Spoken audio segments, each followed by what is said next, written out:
à qui je donne la parole. Merci, le Premier ministre.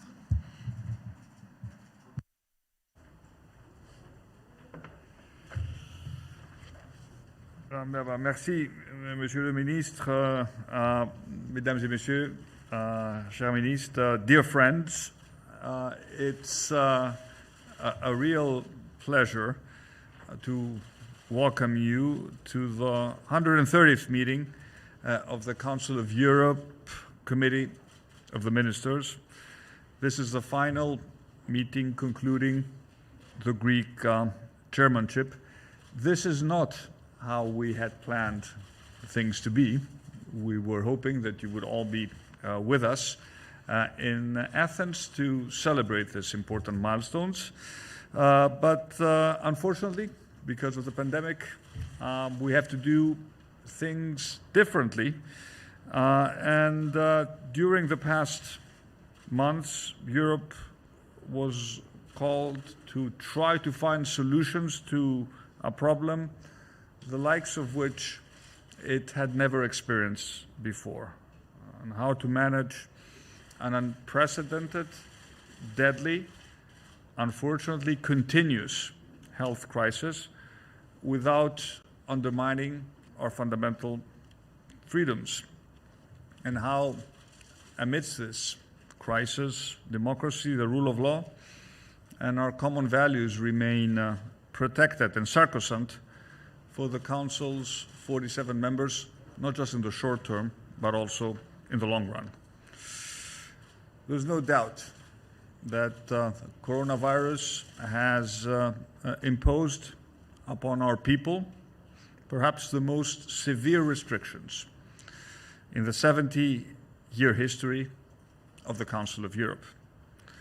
And as we took the helm as chair, the question of how do you fight this pandemic without undermining human rights was, I think rightly so, identified as a central priority. And we, like all our populations at large, as the Greek chair, had to adapt to our circumstances.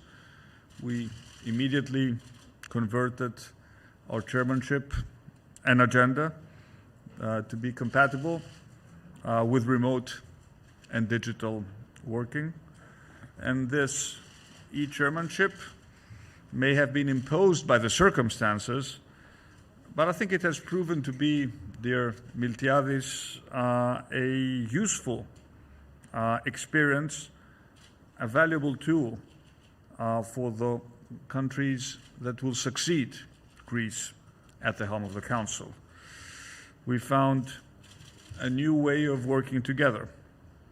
And together with the Athens Declaration and the Observatory on History Teaching in Europe, I think it constitutes a tangible, a positive, a concrete contribution to the Council's ongoing work. I will come back to the declaration because I do think it is an important document. But I would first like to highlight my country's efforts to address the effects of the pandemic on the political, economic, but also social life, and to identify some lessons learned so far from this health crisis and highlight some of the practices that we have put in place for dealing with it. From the very beginning, in March, we put experts at the center of our decision-making. We acted quickly.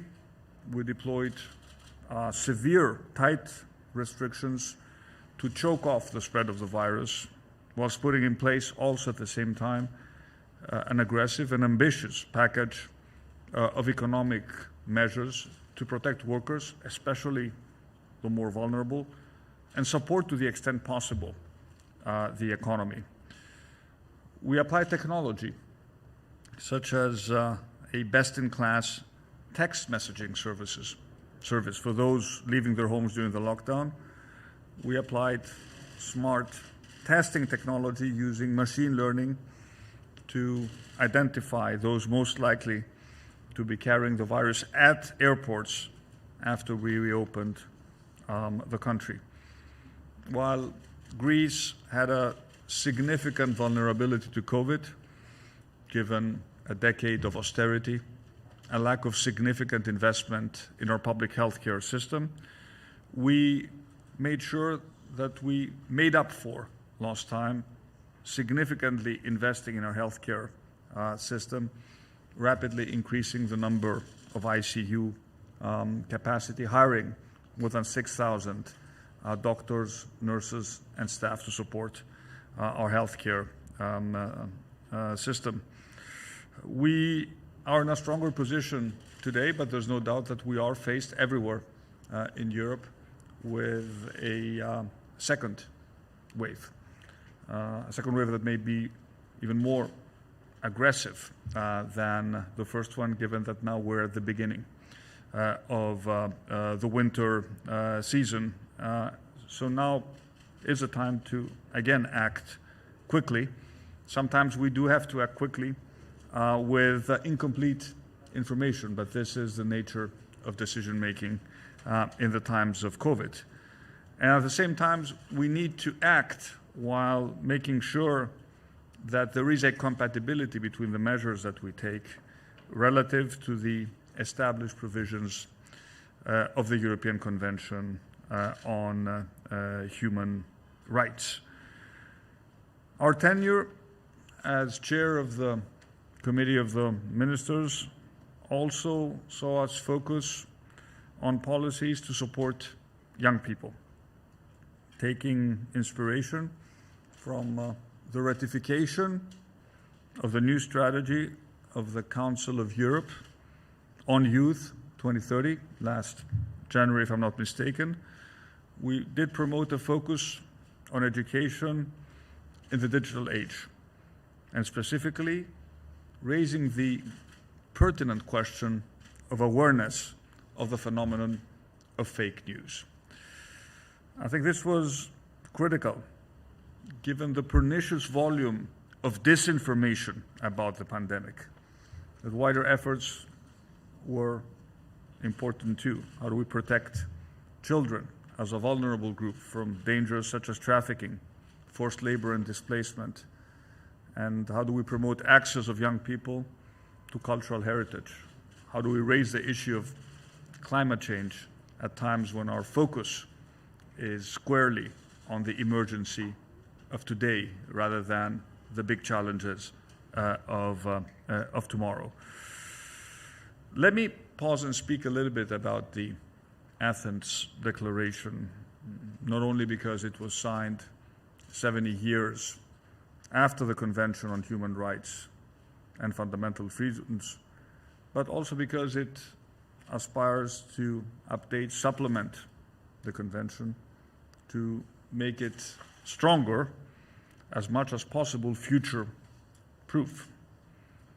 The Treaty of Rome and its principles have always been the point of reference for the rule of law and its principles on our continent for the protection of human rights. It confirms in practice an indisputable truth that fundamental freedoms are only guaranteed by strong and democratic political systems, that institutions really matter, and that solid institutions based on robust national constitutions as well as supranational agreements are able to guarantee their universal respect and application.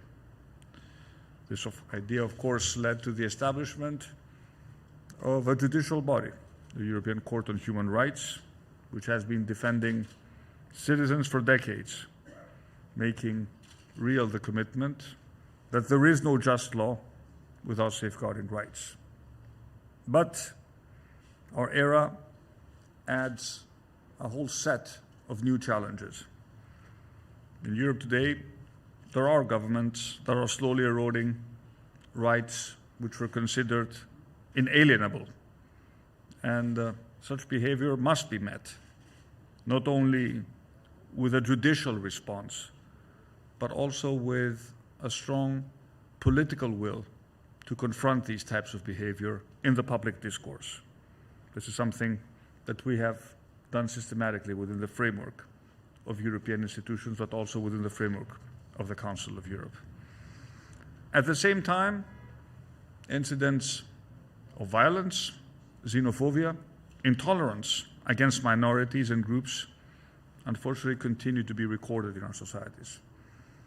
I am particularly proud that recently my homeland's judiciary punished the leadership of the neo-Nazi Golden Dawn party with many years in prison. We had managed, through concerted political effort, to keep them out of parliament in the recent elections. But we demonstrated in such manner that democracy and the law do know who they are and how they can defend themselves, protecting at the same time the freedoms and the rights of people. Of course, these freedoms and rights are again challenged by the pandemic in respect to our own health, the health of society, but also social cohesion.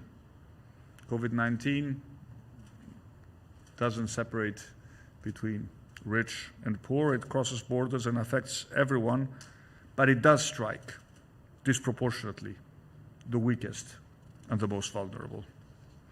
And coinciding with the 70-year anniversary of the Treaty of Rome, the Declaration of Athens is designed in part to focus on the timely fight against the virus according to the timeless spirit of the treaty itself.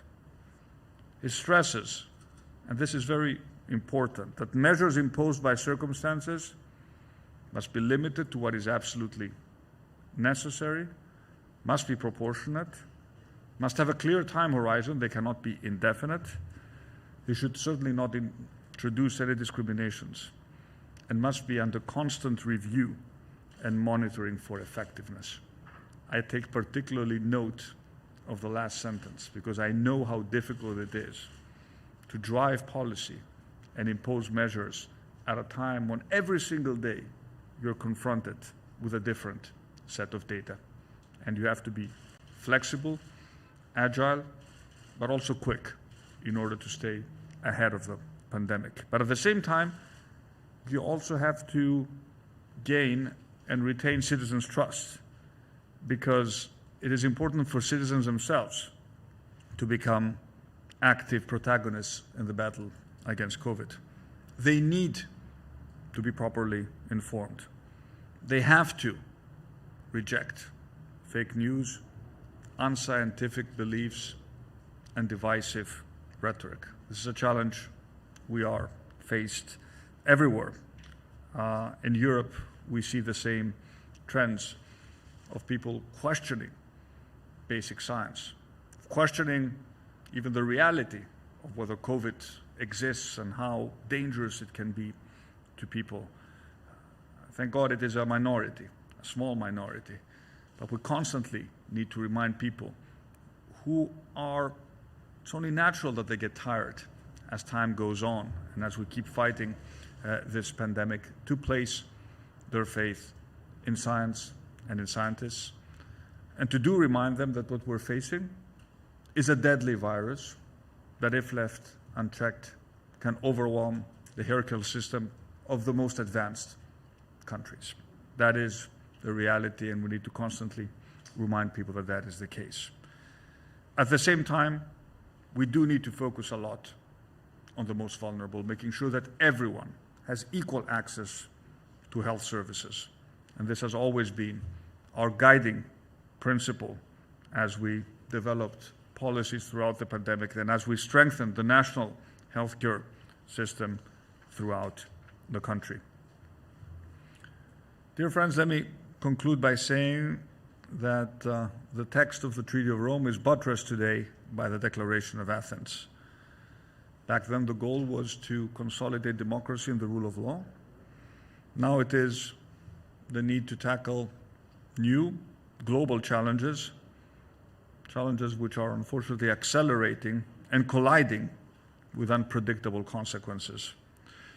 I do believe that 70 years on, we are in a stronger position to meet the challenges of today and tomorrow.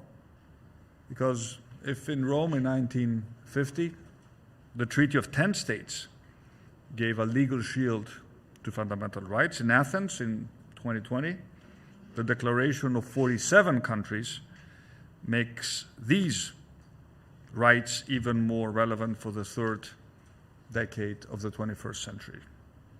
Today, we are fighting the pandemic.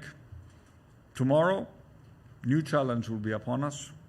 Climate change, the transition to clean energy, carbon neutral economies, the shift to new technologies, the inevitable rise of new inequalities that need to be managed, as new cleavages that are opening up in our societies.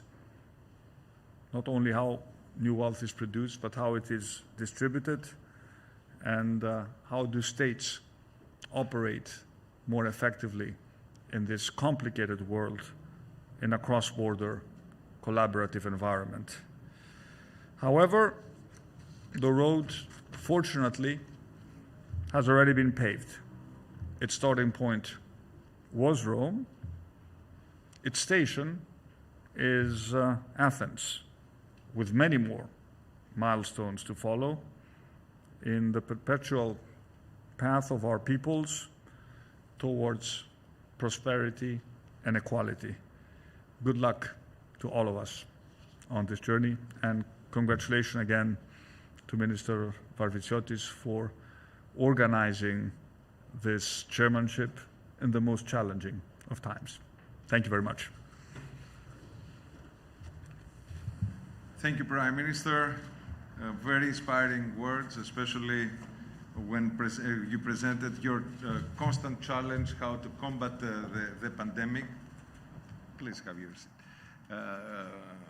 And what is the challenge of the leader when he comes to updated epidemiological data and the decision to put extra restrictions on our basic and fundamental rights, the basic right of freedom of movement, the access to work, the access to justice, all these that have been challenged throughout this pandemic, and on all which that we want to address by retrieving and going back to our basic and fundamental values through our Athens Declaration.